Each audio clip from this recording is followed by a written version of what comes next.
Hi guys, in this video we're going to look at how to use integrals to find the volume of revolution. So basically we're going to look at how to find the volume that you generate when you revolve or rotate an area about some given axis. So how does it work? So basically you have something like, let's say if this is a y-axis. Okay, straight better. So let's say you have an axis like this. Let's say you have a coordinate axis like that, and then you have maybe, you can even pick a straight line. Let's say you have something like this. If you have a straight line like this that comes up to maybe some point here, and you create an area between this line and let's say the x-axis.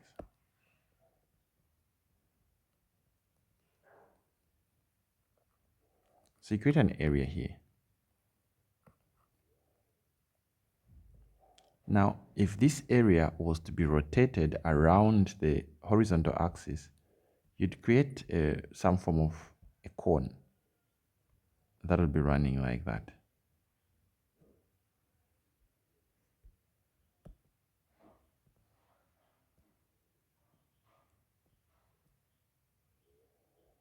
So you'd have something like this.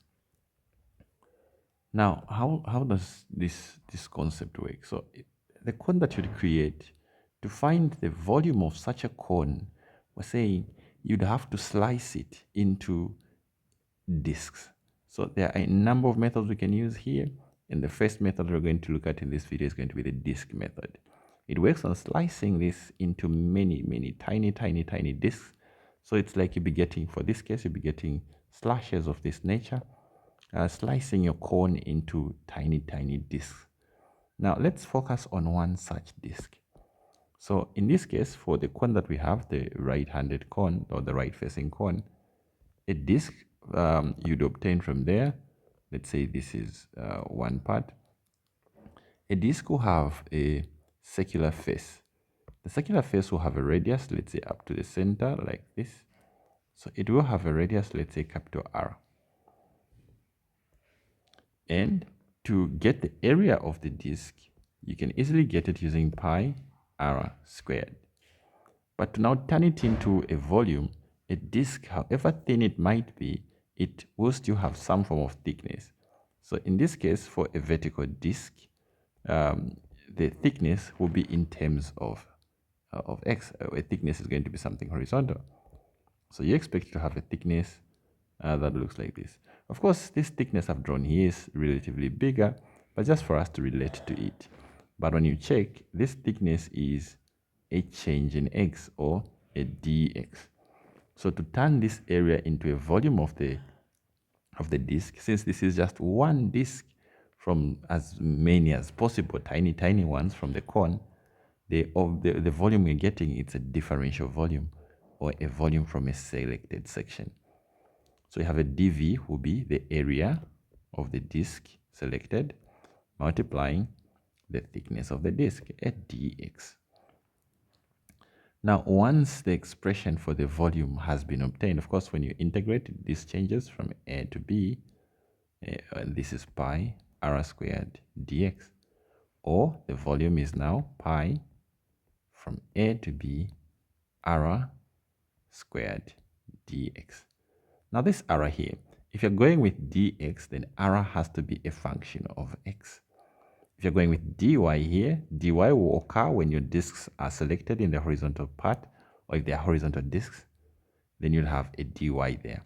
But for vertical disks, we see that this is r has to be a value of an expression in terms of x as well. So with that in mind, let's see how you would get it. So firstly here, you see that this is your r, this is the x-axis, this is the y-axis.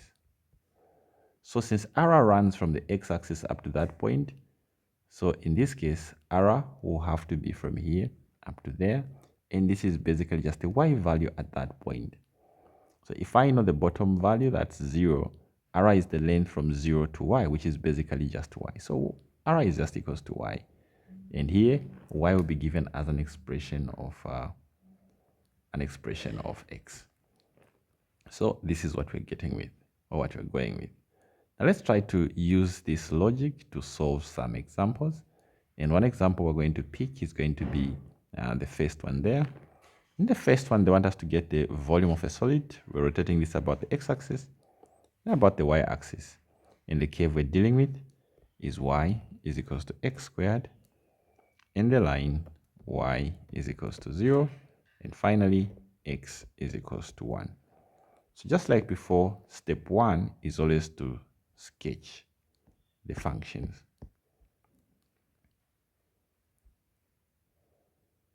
So I'll create my sketch. So try to create the sketch, and then after that you can check with what I have. Okay, so you expect to have something like this. So this is x is equals to 1. This is y is equals to x squared. And then you have the x-axis, which is y is equals to 0. So when you create the sketch, the area between is going to be this area here. So this is the area that we're going to rotate. And we want to see the volume that you'd obtain when this is rotated.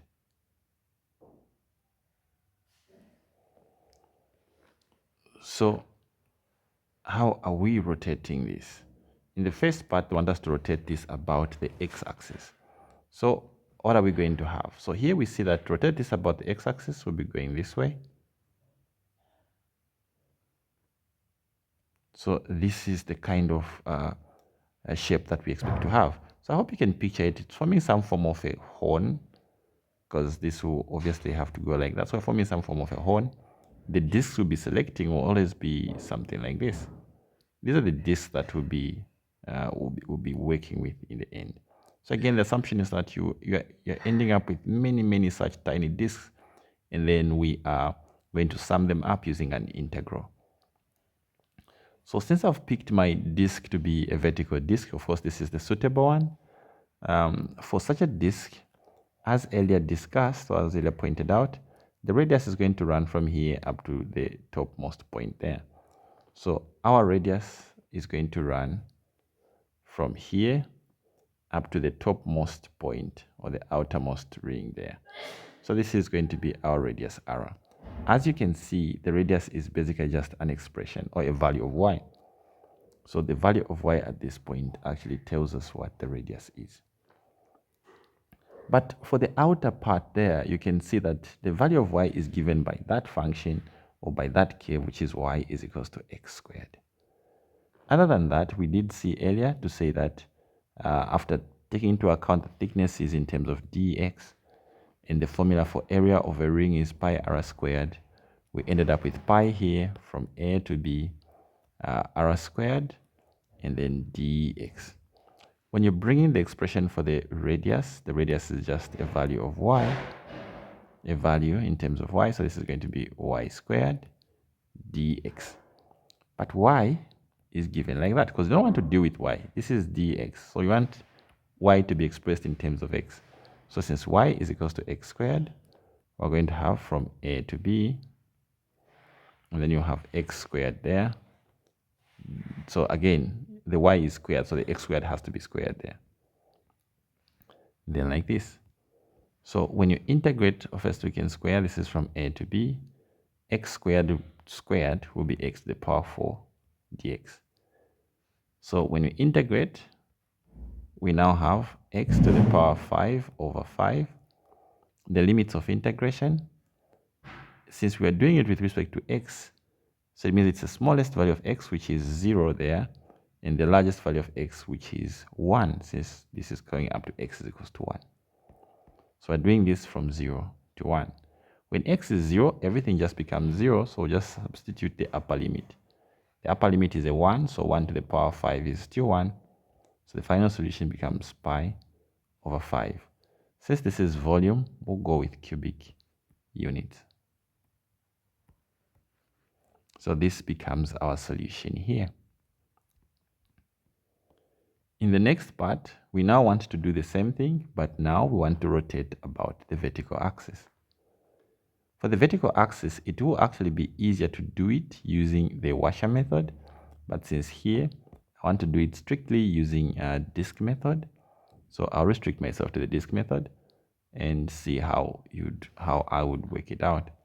So now this is no longer the radius, and we're no longer going with this type of a disk.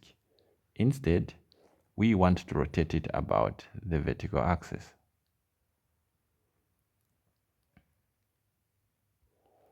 Okay, so I'll remove this line. So about the vertical axis, how is it going to end up? So our disks now are going to be selected this way, because we are rotating about that horizontal axis. So this is going to be more like the revolution that we're going to be generating there. Okay, so clearly the radius is going to have to be this one here, and notice that the radius is just what x is at that point. So the disks being horizontal like this, their thickness, so their thickness is basically going to be something like that. So thickness is basically going to be a change in y. So the volume here will be pi from A to B, the radius squared, and then a thickness in terms of y. So in this case, as you can see, the radius is basically just an x value. So this is pi from A to B, and then x squared dy. But what is x? For this one, we see that it's a little bit tricky, because it's not necessarily from here to there completely. At one point, you have this. You're looking for this one here, the one between, not the whole thing. So we're looking for that part between. That part between is going to be changing depending on what you're looking at. So you have the blue line giving you one shape, then you have the outer one there. So to work it out using this approach, actually, you have to do it in two parts. You have to get the volume of the inner expression, that is going to be my V1, and then you have to get the volume obtained by the outer expression, and then you're going to get the difference, because the outer expression will give you the overall volume from here up to there. The inner volume will only give you from here up to here. By getting the difference between the two expressions, you get the volume that we are actually hunting for. So this is if you're using disk method. But if you use washer, you see that washer will just go strictly. We'll use washer at the very, very end to just make sure that we confirm our solutions. But here, what if you wanted to just use disk method? What if you're someone who just understands disk method and you just love it here? So let's get the volume V1, the volume, if you rotated only the curve. So if you had only the curve there, I'll copy this so that I only leave the curve, want to get the volume due to the curve only. So due to the curve only, it now implies that this whole part is not here, but we still know to say that here, this is at x is equals to 1.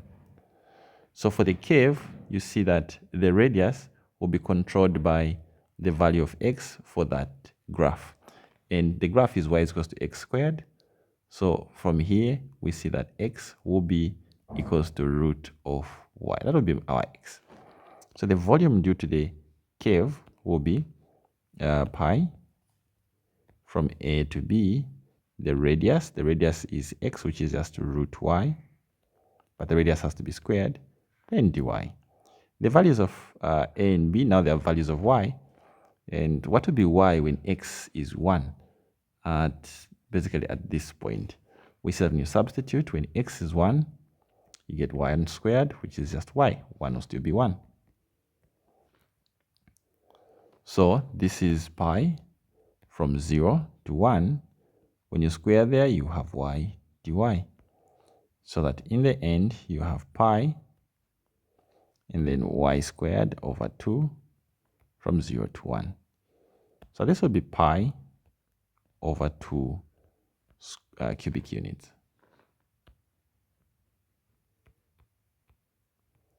So this is the volume obtained by rotating just the curve about the y-axis. Now let's get the one obtained. So here, don't forget, we're getting the volume obtained by rotating this area about the y-axis.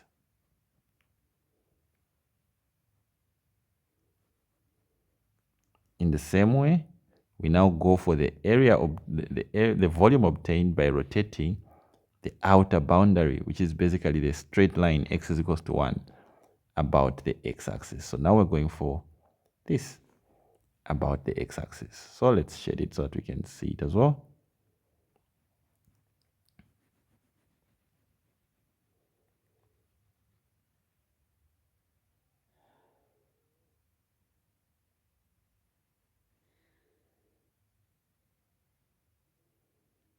Okay, so that is what we are going for. So for that one as well, the volume will go with it as V2. So it's 2b pi. And here we're still choosing a horizontal disks, so it's two values of y. The smallest value of y is 2, 0, maximum is 2, 1. The radius is 2, a value of x squared dy. But for this one, we see that the radius will actually be constant because this is going to form some form of a cylinder. And the radius, its radius is going to be constant throughout. The radius will always be x is equals to 1. So because of that, we are now just integrating pi from 0 to 1, 1 squared, which is 2, 1 dy, which is just pi y from 0 to 1. Or this is just going to be pi.